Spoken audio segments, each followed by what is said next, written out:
ध्यानाभ्यास के इस सुखद अनुष्ठान में आपका हृदय से स्वागत है, अभिनंदन है, अभिवादन है। ध्यानाभ्यास के लिए कृपया अपने नेत्रों को बंद कर लीजिए। अपने अमूर्त शरीर का एहसास कीजिए। अपने अमूर्त शरीर से जुड़कर रहें। आपको अपूर्व सुख मिलेगा जो पूर्व में आपने कभी नहीं भोगा है। अनुपम सुख मिलेगा जिसके उपमा लोक में नहीं है। सारे ब्रह्मांड के पदार्थ भी आपको मिले तो वैसा सुख आपको नहीं मिलने वाला है। और वह आपका अमूर्त शरीर जिसने आपको अनुपम और अपूर्व सुख देना है, वह आपको सदा ही उपलब्ध है।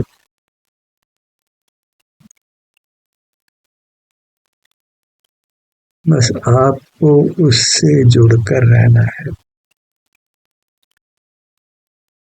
और आपको अपूर्व सुख होने लगेगा। अनुपम सुख मिलेगा और वह चिरस्थायी भी होगा। बहिर्मुख रहकर, इंद्रिय ज्ञान में रहकर इंद्रिय सुख पाने की इच्छा करना योग्य नहीं है।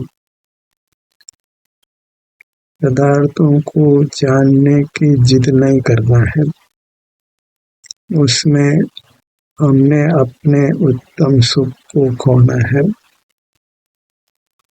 पदार्थों को जानकर आपको जो सुख मिलेगा वह अपूर्व नहीं होगा। हमने जन्म जन्म में उस सुख को भोग कर छोड़ा है।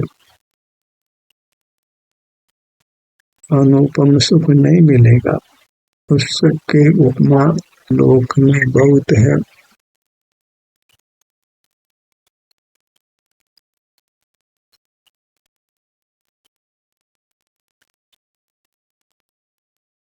अपने हित के लिए, सदा सुखी रहने के लिए अपने अमूर्त शरीर से जुड़ने का ही सतत यत्न करिए। अपना मुख अपने अमूर्त शरीर की ओर ही रखिए। इतना ही जिनोपदेश है। बारंबार इसी का अभ्यास करना है। अन्य कार्य हमने जन्म जन्म में अनंत बार किए हैं और हम मूर्त से बंध कर ही रहे हैं। कभी मूर्त के बंधन से मुक्त नहीं हुए क्योंकि हम अपने अमूर्त शरीर से युक्त होकर नहीं रहे।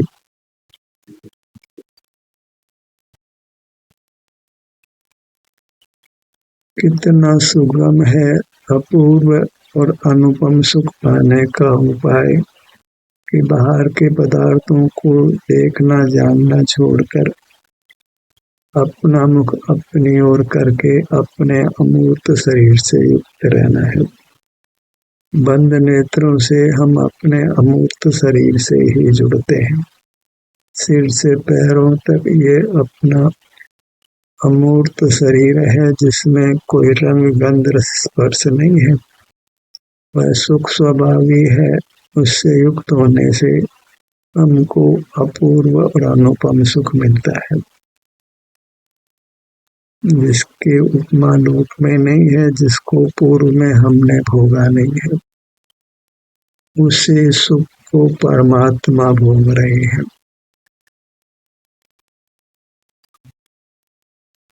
और उस सुख को पूर्ण होने के बाद फिर अनंत काल कुछ भी दुख मिलने वाला नहीं है। न फिर क्षुधा का दुख है, न तृषा का, न सर्दी का, न गर्मी का, न जन्म का, न वृद्धावस्था और मरण का। जगत तो दुखों से भरा हुआ है, अर्थात जगत के सन्मुख रहे तो दुखों का कोई पार नहीं, क्योंकि जगत में सुख नहीं है और हम जगत से सुख पाने का मिथ्या प्रयत्न करते हैं। बालू को पेल कर तेल चाहते हैं, रेगिस्तान में पानी की तलाश करते हैं, ऐसे सुख को अपने से बाहर तलाशते हैं, जबकि सुख अपने में है। अपना सुख तो अपने में है, बाह्य वस्तु में व्यर्थ प्रयास। बाहर का सुख तो मृगतृष्ण है, झूठे हैं उसके पुरुषार्थ। इसी मूर्त शरीर में सुख स्वभावी हमारा अमूर्त शरीर है, जिसको परमात्मा संज्ञा है, और हमने तो परमात्मा को मंदिरों में ही मान लिया है या ऊपर आसमान में मान लिया है, पर आपका अमूर्त शरीर ही आपका परमात्मा है। उसी के सन्मुख रहने से वह परमात्मा हमको अपूर्व और अनुपम आनंद देता है, सब दुखों से मुक्त करता है। अपना परमेश्वर तो अपनी मूरत है, आप ही है, पर परमेश्वर की आराधना तो हमने जन्म जन्म में की है। वास्तव में तो परमेश्वर की आराधना ही नहीं की, कल्पित परमेश्वर की आराधना की है। परमेश्वर के स्वरूप को हमने समझा ही नहीं है, उनको सर्वशक्तिमान सर्वज्ञ और पता नहीं क्या क्या मानते हैं, जबकि वे केवल अपने सुख के भोग में लीन है। न वे जगत को देखते जानते हैं, न किसी प्रकार का बल उनके पास है। वे एक सुख स्वरूपी हैं, सुख का अनुभव करते हैं। ऐसे परमात्मा की आराधना हमने नहीं की है। अपने परमात्मा की आराधना करना तो दूर हो, अपने ध्यान को अपने सिर से पैरों तक ही रखिए, आपको शांति मिलेगी, सुख मिलेगा। मस्तिष्क भी पहले से अधिक स्वस्थ होगा, शरीर स्वस्थ होगा, मस्तिष्क स्वस्थ होगा और आप सुख से जीवन यापन करेंगे। बाह्य धन सामग्री नहीं भी होगी और उत्तम स्वास्थ्य होगा तो आप सुख पाएंगे।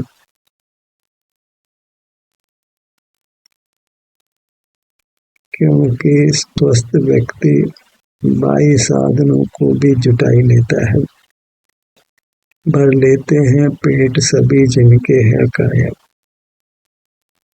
तो पेट भरने का साधन जुटा लेना तो वह तो पशु भी कर लेते।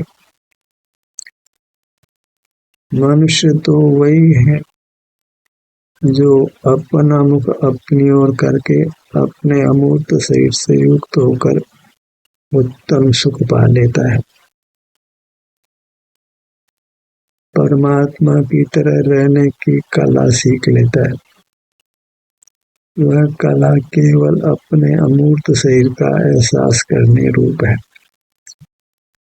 अमूर्त तो बार बार इसलिए कहा जा रहा है क्योंकि हमको मूर्त शरीर ही प्रसिद्ध रहा है। इसमें इसी आकार का सुख स्वभाव ही हमारा शरीर है। जैसे हवा दिखाई नहीं देती है फिर भी हवा का अस्तित्व है, ऐसे हमारा अमूर्त शरीर दिखाई नहीं देता है पर उसका अस्तित्व है। हवा स्पर्श से जानी जाती है और हमारा अमूर्त शरीर यहाँ सुख है उससे जाना जाता है। यहाँ हम सुख की स्थिति का अनुभव करते हैं। जब अपने शरीर से युक्त होते हैं तो हमको सुखानुभूति होती है। हम चिंता तनाव भय मुक्त होते हैं, सब कषायों से मुक्त होते हैं। कसाय ही हमको कसती है। राग भी कसाय है और द्वेष भी कसाय है। मूल कसाय तो राग है। किसी पदार्थ के प्रति राग होता है जो हमको विषय सुख में निमित्त होता है, तो उसके बाद कारणों के प्रति हम द्वेष करने लगते हैं। हम सुख चाहते हैं तो जो सुख में निमित्त होते हैं तो उनके प्रति हमको सहज ही राग हो जाता है। बहिर्मुखता में तो हमको विषय सुख का ही परिचय है। कोई पदार्थ हमको सुखद लगता है, उससे युक्त होकर हम वैश्विक सुख पाते हैं, लेकिन वह सुख शीघ्र ही कपूर हो जाता है। कुछ क्षण भी ठहरता नहीं है और हम भिन्न विषय का ग्रहण करने लगते हैं। अपने अमूर्त शरीर के सन्मुख रहिए। यह एक अपूर्व कार्य है जिसको हमने पूर्व में नहीं किया है, इसका फल भी अपूर्व है। जो अपना अमूर्त शरीर है वह आनंद मूर्ति है, वही वास्तव में परमात्मा है। उसको ज्ञान और बल से नहीं देखना है, उसको सुख से पहचानिए। यहाँ हम आकर हमको सुखानुभूति होती है, शांति मिलती है। तो अपने मूर्त को सुख स्वभाव ही देखना है, वही इसकी महिमा है। इसको ऑलमाइटी, सर्वशक्तिमान, सर्वव्यापक, सर्वज्ञ इस प्रकार नहीं देखना है। तो ऐसी वस्तु पूरे ब्रह्मांड में नहीं है। जीव ही अपने अमूर्त शरीर से मुक्त होकर पूर्ण सुख पा लेता है, परमात्मा नाम को प्राप्त होता है। इससे अधिक परमात्मा का स्वरूप बिल्कुल नहीं है। ऐसे परमात्मा की ही हमने व्यवहार से आराधना करनी है। ऐसे परमात्मा को ही हमने आदर्श बनाना है।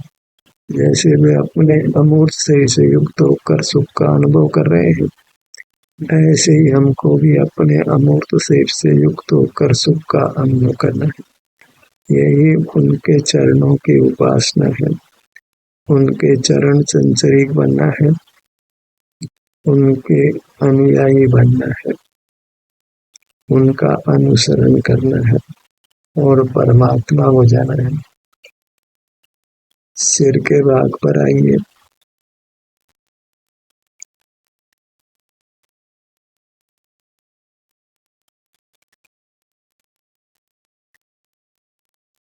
मनुष्य जन्म मिलता है सुख की कमाई के लिए, वैश्विक सुख नहीं, शारीरिक सुख की कमाई के लिए।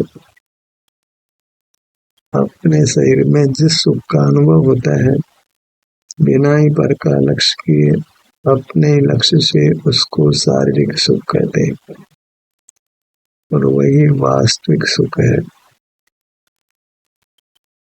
हम स्वस्थ रहते हैं और सुख का अनुभव करते हैं। वह विषय सुख से भिन्न जाति का है। विषय सुख से हम कर्म से बनते हैं और शारीरिक सुख का अनुभव कर हम कर्म से छूटते हैं। ललाट के भाग पर आइए।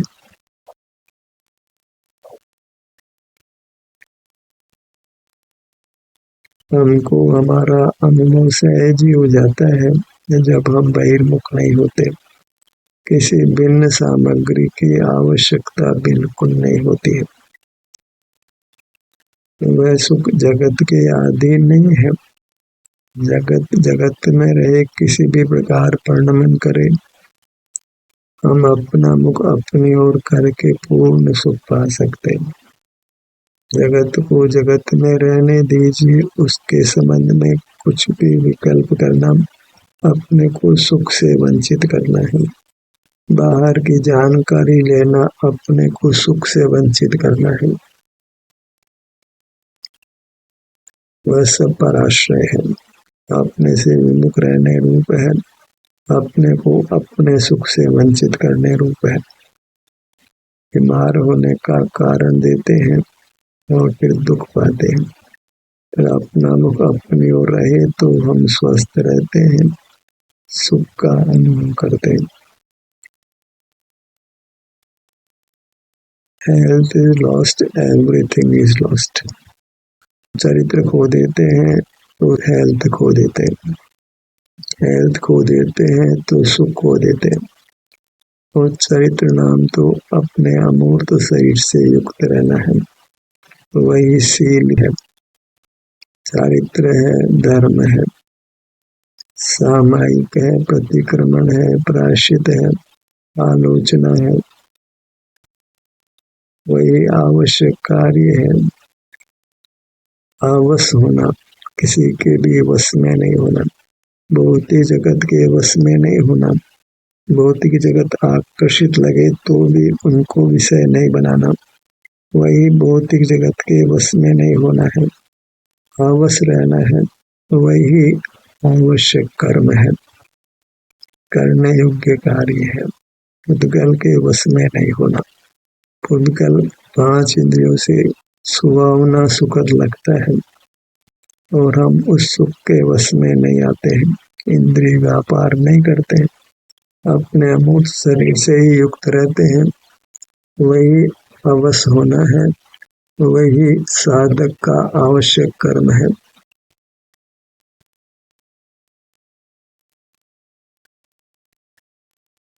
करने योग्य कार्य है, उसी को करके जीव कृतकृत्य होता है, अर्थात उसने करने योग्य कार्य को किया।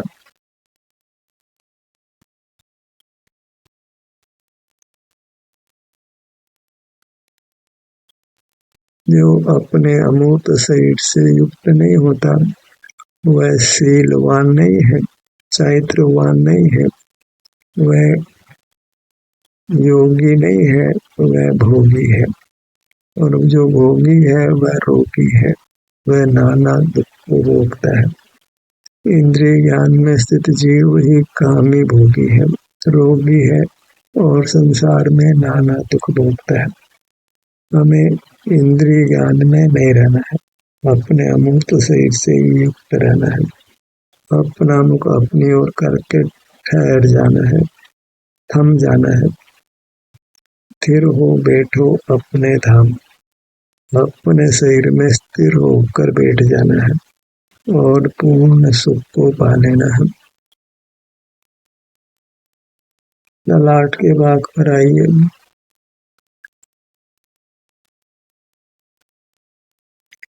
काम तो एकदम ही सुगम है, पर जो हमको इंद्रिय ज्ञान का संस्कार बना है, इंद्रिय सुख का संस्कार बना है, बाह्य पदार्थों को जानने से सुख होने की भ्रांति हमको है, हमको सुख सा लगता है, वह सुख सा लगना वास्तविक सुख नहीं है। वास्तविक सुख कुछ और है जो अपने अमूर्त शरीर से युक्त होकर मिलता है। उसको पाने के बाद तो फिर कोई विषय को देखता जानता नहीं, उधर की ओर मुख करता नहीं, बाहर सुख मांगता नहीं, फिर धन धूल समान हो जाता है। दोनों गुणों का भाग भ्रूमध्य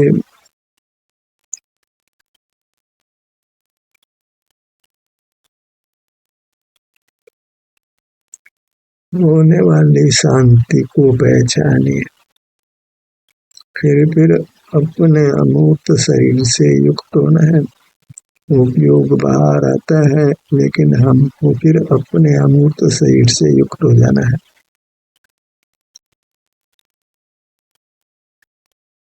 और यहाँ हमको शारीरिक सुख प्राप्त होता है। कदाचित कर्म का विपाक हो तो कुछ समय तक वेदना का अनुभव भी हो सकता है, पर वह अनुभव तो वेदना मिटने के लिए होता है, सदा सदा के लिए अपने को वेदना से मुक्त करता है और उत्तम सुख में स्थापित करता है। दोनों गुणों का मध्य भाग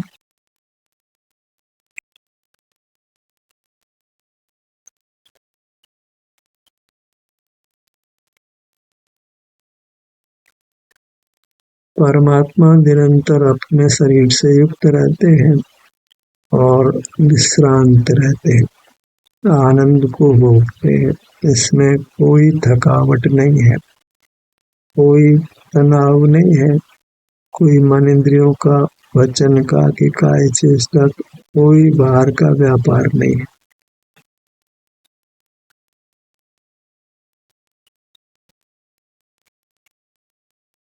इस प्रकार मूर्त का संबंध मिटकर हम प्रकट अमूर्त हो जाते हैं। वही सिद्ध अवस्था है जिसको हमने शीघ्र पाना है। उसको पाने का दृढ़ संकल्प करना है, उसको पाने की जिद ही करना है कि इसको पाकर ही रहना है। अब तक सतत प्रयत्नशील रहना है, प्रमाद में नहीं आना है, अन्य कामों को भी नहीं करना है।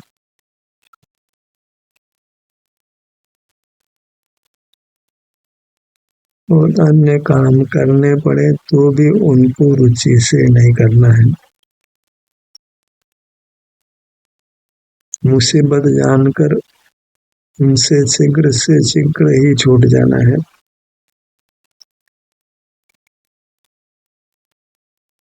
दोनों नेत्र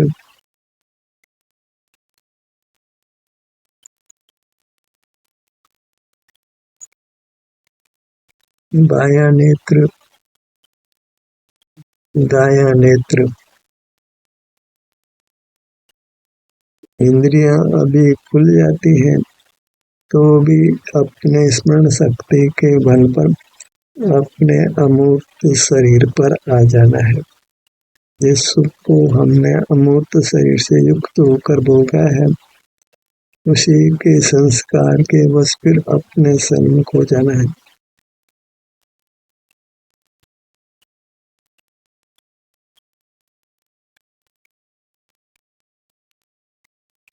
बायां नेत्र, दायां नेत्र, दोनों नेत्र, बाएं नेत्र से दाएं नेत्र तक का अपना भाग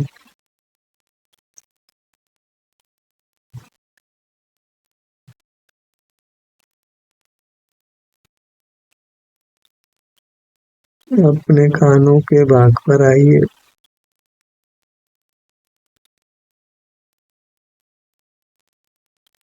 इस काम के लिए न कुछ ज्ञान चाहिए, न कुछ मन वचन काया का बल ही चाहिए।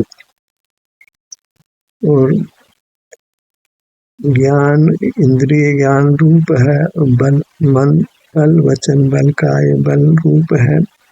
इसके अतिरिक्त कोई ज्ञान और बल का स्वरूप नहीं है। तो ज्ञान बल सब मूर्त शरीर के आश्रित हैं और हमारा स्वभाव नहीं है। इसलिए ज्ञान में और बल के प्रयोग में नहीं रुकना है। अपना मुख अपनी ओर करके अपने सुख स्वभाव से, सुख मूर्ति से युक्त होकर सुखी रहना है।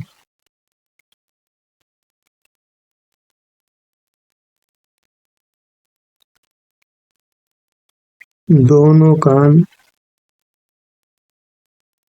बायां कान, दायां कान,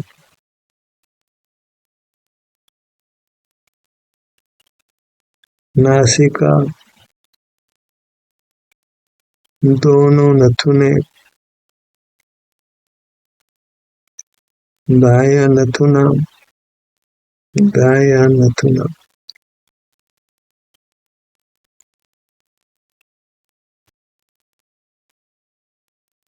इस प्रकार जब हम अंतरोन्मुख होते हैं तो वृत्ति स्थिर होने लगती है, निष्कंप होने लगती है, वीतराग होती है, परम सुखमय होती है, सुख का अनुभव कराती है।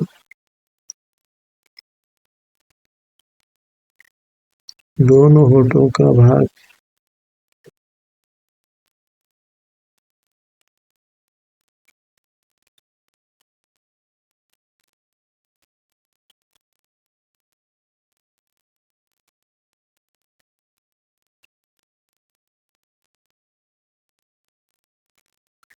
मुख के भीतर ऊपर की दंत पंक्ति, नीचे की दंत पंक्ति, जिह्वा, तालु, बाहर ठुड्डी, दोनों गाल, दायां गाल, दायां गाल, पूरा मुखमंडल, आगे पीछे, बाईं ओर दाईं ओर, ऊपर नीचे का स्थान, पूरा मुखमंडल। धड़ भाग पर आइए।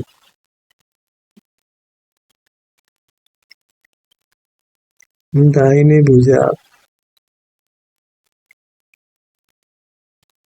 बाईं भुजा,